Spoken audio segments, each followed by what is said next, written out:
Hammaga salom. Bugun ko'rishayotganimizdan juda ham xursandman, chunki qiziqarli video bo'ladi. Tayyorlanib turinglar. Bu aqlli uyni yuragi hub haqida gaplashamiz.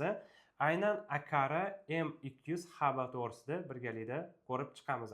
Bu hubni fishkalari, afzalliklari juda ham ko'p. Bitta videoga sig'dira olmasligim mumkin, lekin qo'ldan kelguncha sizlarga yordam berishga harakat qilaman. Bu hubni eng katta afzalliklaridan bittasi bir nechta protokollarni qo'llab-quvvatlaydi. Bu Zigbee, Matter, Thread, undan tashqari Bluetoothda ishlaydigan qurilmalarni to'g'ridan-to'g'ri bunga ulashingiz mumkin. Bu hubni siz Apple HomeKit, undan tashqari Google Home, Samsung aqlli uy ilovasi va Home Assistantga to'g'ridan-to'g'ri o'tkazgan holda o'tda qo'llashingiz mumkin bo'ladi.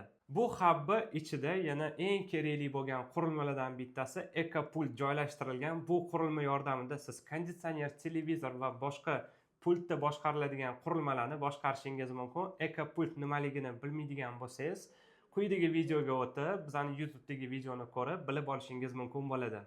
Yana oxirgi fishkasi buni ichida dinamik joylashtirilgan. Bu nimaga kerak? Signalizatsiyalarga yoki ovozli xabarlarga ishlatishingiz mumkin.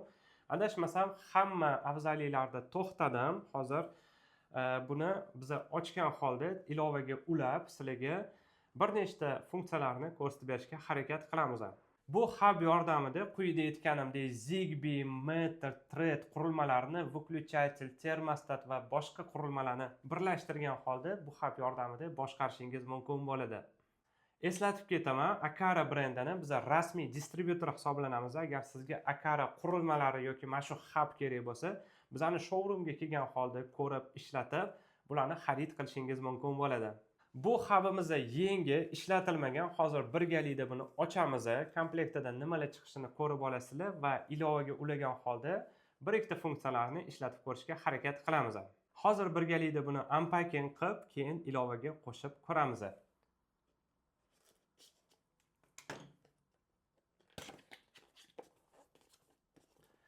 Aqara premium mahsulotlarni ishlab chiqaradi va upakovkasiga juda ham katta e'tibor qaratishadi.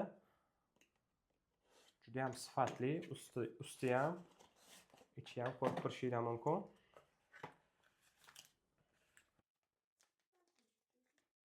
Instruksiyamiz bu yerda ilovaga ulash uchun QR kodlar ham ko'rsatilgan.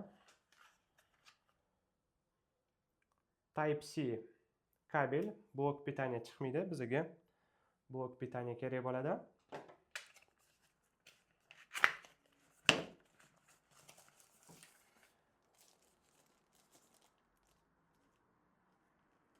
Va hubni o'zi ko'rib turishingiz mumkin, juda ham sifatli, rezinkasi bor. Yonlari glyansiviy va usti matoviy Aqara logotipini ko'rib turishingiz mumkin. Xullas, shu boshqa narsa bizga kerak emas. Hozir birgalikda buni ilovaga ulaymiz. Endilikda bizga Aqara Home ilovasi kerak bo'ladi. Biz blok питаниyaga ulab oldik. Ko'rib turishingiz mumkin, chirog'i o'chib yonmoqda. Bu yerga zapis ekranini qo'yaman va sizlarga hamma narsani ko'rsatib ketaman. Aqara Home ilovasiga kiramiz. Ko'rib turishingiz mumkin, bu undan oldin hech qaysi qurilmaga ulanmaganligi uchun meni telefonimda найдено устройство deyapti. Agar sizlar ham yangi qurilmani ochadigan bo'lsanglar, to'g'ridan-to'g'ri ilovaga kirishinglar bilan ham chiqishi mumkin bo'ladi. Hozir biz buni ustiga bosamiz. Подключение ketyapti. Ozgina vaqtni bizda olishi mumkin. Wi-Fi orqali ulaymiz.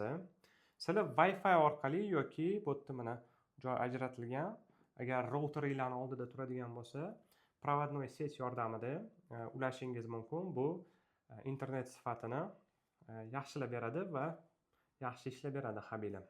Ko'rib turishingiz mumkin, bizda hubimiz ulandi va bu yerda Apple HomeKitga ulayman degan yozuv chiqmoqda. Hozir biz buni to'g'ridan-to'g'ri Apple HomeKitga ham ulaymiz. Ko'rib turishingiz mumkin, Apple o'zining original animatsiyasi chiqdi. Most deyapti, shluz, hub o'zi ko'prik degan tarjimaga ega. Shunga bu yerda rus tilida most deyapti, mo'ydon. Hozir biz Apple HomeKitga ham ulab qo'yamiz. Oldin aytganimdek, bu hubni siz Apple HomeKit, Google Home va boshqa turdagi aqlli uy ilovalariga ulagan holda ishlatishingiz mumkin bo'ladi. Bu universal bo'lyapti. juda ham keng imkoniyatlar ochib beradi va sizga yaxshi imkoniyatlar yaratib beradi agar mukammal aqlli uy yaratayotgan bo'lsangiz. Hubimizni ulandi, ko'rib turishinglar mumkin. M200 botni ko'rib turishinglar mumkin. EcoPult, дочернее устройство nechta qurilma bu hub orqali ulanganligini ko'rsatib turadi. Undan tashqari mana metr qurilmalari Apple HomeKitga biz o'tkazdik. Shu ma'lumotlar bizda chiqib turibdi. Настройка bo'limida esa buni ovozini va rejimlarini sozlab olishimiz mumkin bo'ladi.